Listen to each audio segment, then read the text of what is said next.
So, mate, what's been happening with Electric Mary recently? Are you guys working on any new material? Yeah, Pete and I have written a couple of, about 3 or 4 new ones, but we haven't done anything as a band because Davey fell off the roof of his house and broke his ankle. And oh, shit. We're pretty much just waiting for the Def Leppard show now. Okay, cool. Yeah, it'd be a bit hard to play drums if you've got a broken foot. Yeah. Damn. Yeah, he was 5 weeks in hospital before the swelling went down. Oh, man. So, with the new songs, would you guys be aiming for another EP, or you're thinking of a full-length album this time? I lean towards an EP, but I know Alex leans towards an album. Just depends how we're feeling at the time. It's, because everything's self-financed, it's really hard, man, You've got to get the money. Yeah, that's true. Have you guys done crowdfunding to raise money for gigs, for recording? Yeah, we did the last one, helped us out with the album and the tour. Still got a couple of things to pay back, actually.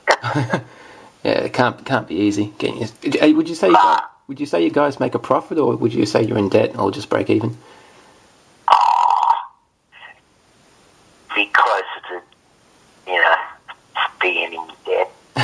Over the years, we would have spent a lot of money, man. But, we've done a lot of things as well. So, how do you judge it? Yeah, that's true. So, when you first had your vision for Electric Mary back in the early 2000s, what was the driving force behind it?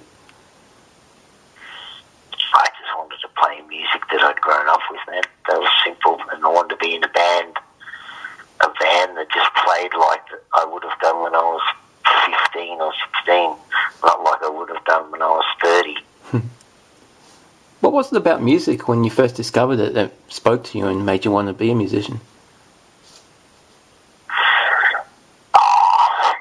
Crazy noises of Deep Purple that I'd never, I wasn't that old when I heard it. And, listening to John Lord and Richie Blackmore and the devastation of those two guys together, and completely entwined, with Ian Pace, man. What could be better? And there's this guy screaming because, you're used to hearing Beatles and stuff like that where the singing was very nice, and then along comes Ian Gillan and Robert Plant, and, they're doing these screams, manic screams, and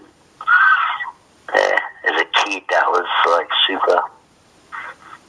That would have been cool. So you got to tour with Deep Purple, didn't you? Yeah. What was that like, going to meet your idols? Rubbish. They didn't give a shit, man. Really? Tried to talk to them a couple of times. I knew it very early on, so it wasn't worth the effort because, they would have met so many people, and because I'm a fan, all I want to do is really talk about stuff that they've explained 7 million times. So I just let them be, Yeah. I said it, we said hello a couple of times, and I remember the last night of the tour, the Australian manager said, would you be able to get a photo with Rusty, the lead singer of, Electric Mary? And I was standing next to Ian Gillan, and that's who he said it to, and Ian Gillan said, well, who's that? And I'd been talking to him, and I'm like, wow, okay, I really want to do this. But anyway, let's go do it. Bit of a case of don't meet your heroes, I guess. Yeah, well, Don Airy was great, actually. Don Airy was fantastic. Had his son as his son was his personal crew, and that's cool. Yeah, what a great way travelling the world with your dad, having your personal crew. That'd be He's a really good dude. But what's the guitarist's name again? I forgot his name now. Deep Purple. Steve Morse? Oh, yeah, Steve Morse. He was horrible. Horrible. Alice Cooper was awesome. Yeah. Alice Cooper was great. His band was great. We had a great time. Judas Priest were great guys. Glenn Hughes is a great guy. The band, White Snake, it's a band, were great. I think Deep Purple was the one I wanted to be great, though. Oh, man. I saw you guys opening for Alice Cooper a few years ago. That was awesome. Yeah, it was a good time, Alice Cooper. Great show. What would you say have been some of the biggest challenges you've faced as a band over the years? Money. money. Age. Just the fact that everything that's good for Electric Mary is based in Europe and not in Australia. And, you know, we all make a living in Australia, and we can't really live in Europe because we wouldn't have anything to do. And I'm sure we could in the end, but we wouldn't be able to make a living out of Electric Mary at the start. It would take a few years. Yeah. We'd have to start all over again almost, you know, find places to record, meet new people. I mean, it's a little bit easier, but that's the hardest thing. Living on the other side of the world. Yeah. If I was 22, you know, and I knew what I knew now, and I had that band, then we would live overseas. Unfortunately, Australia doesn't have much of as good a live scene as we had before. Do you think? Sorry. Do you think there's a reason for the deterioration of the live music in Australia? It's a whole heap of things, man. You know, young bands can be lazy. You know, they just expect. Whereas young bands in the old days work hard, and you know, you just stick around, load out PAs for the main act and stuff like that. Now you just kind of get everything on a plate. They don't really push that hard for their gigs. I mean, some do. The times have changed, though. Yeah. The people like back in the day, in the 80s, stuff going out and seeing bands, they're just not. They don't have that thing anymore. I mean, look at kids at Christmas time. Do they ride around on their bikes and kick their footies and that? No. They fucking sit inside in their room and they play on their Xbox. Yep. That's what they do. Yeah. You know? Different world. Their brains are fried, man. That's true. They're on their phones all the time. You know? Yeah, absolutely. Do you think music means as much to kids anymore? Nah. And my kids have never listened to music other than in their iPod earphones. Yeah. They wouldn't know what a record was. They've never heard, you know, through big speakers. You know? Yeah, absolutely. They've never listened to it. Yeah. They don't know it.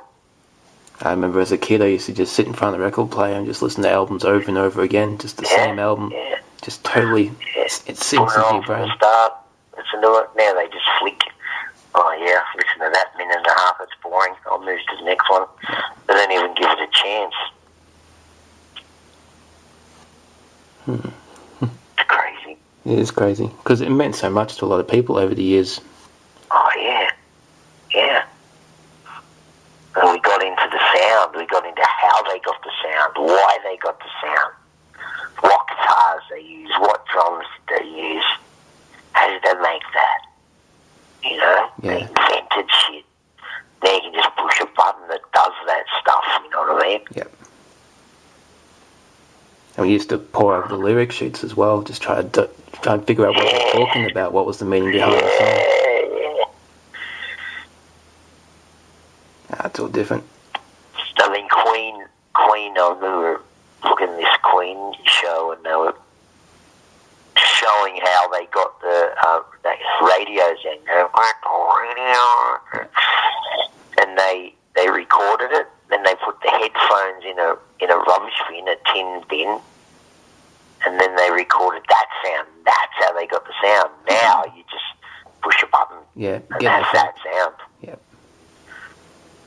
Which is not inventing anything really, it's photography, but you know. Yeah, just taking there's still another. I'm sure there's young bands out there that just go, nah, you're dreaming, man, this is the way to do it now. But you know, how many young bands are playing a few Rod Lavers or something like that? They're not. They're not coming out and kicking ass. The only one who really is, who I see in the mainstream trying to keep rock and roll alive is Dave Grohl. The Foo Fighters. Yeah. Well, you know, not so much their band, but they have great documentaries and that. Yeah. I tend to like reading interviews with Dave Grohl more than listening to his music. Yeah, well, that's what I mean. Yeah. He's so good. Do you think exposure might be a part of it? You got everyone with so much access to so much music, but nobody really goes looking for it? That's right. And it's almost overexposure now. Yeah. Because there's too many bands. Well, I say there's not enough bands. There's too many bands. But they're not all good. And people do stuff from home as well. So that guy who used to be the engineer who studied and learned and made coffees and that, a brilliant engineer, he's not used anymore because the guy reckons he could make it in his bedroom now. Yeah. And some do. Yeah. But it's not the same. It's not that great sound anymore. It's gone. Plus, on top of that, you got the artwork for the albums and the marketing. Yeah. All that's gone. Yeah. Yeah. All that shit. Yeah. No one wants to pay for anything anymore. No. So the record companies don't make any money. They can't take a chance on some new bands and invest in a development deal. That's right. Yeah. That's right. I remember lining up for albums on the first day when they would get released. Now people line up for the new iPhone. Yeah. That is so true. Yeah. That is so true. Couldn't wait. You'd hear about it. It'll be out in 2 months. Yeah. Oh, man. And then they'd release a single leading into it, and everyone would flip out and get the single. That's it. And then a couple of months later, the album would come out. Yeah, and now you two can put their whole album on your phone without you knowing. That's it. And then you delete it the next day. No, you couldn't delete it at the start. Oh, really? No, it wouldn't allow you to delete it. Oh, man. Lucky I don't have an iPhone. I got a Samsung. Actually, there's a couple of good songs on that record. So what would you say is next for Electric Mary after the Def Leppard show?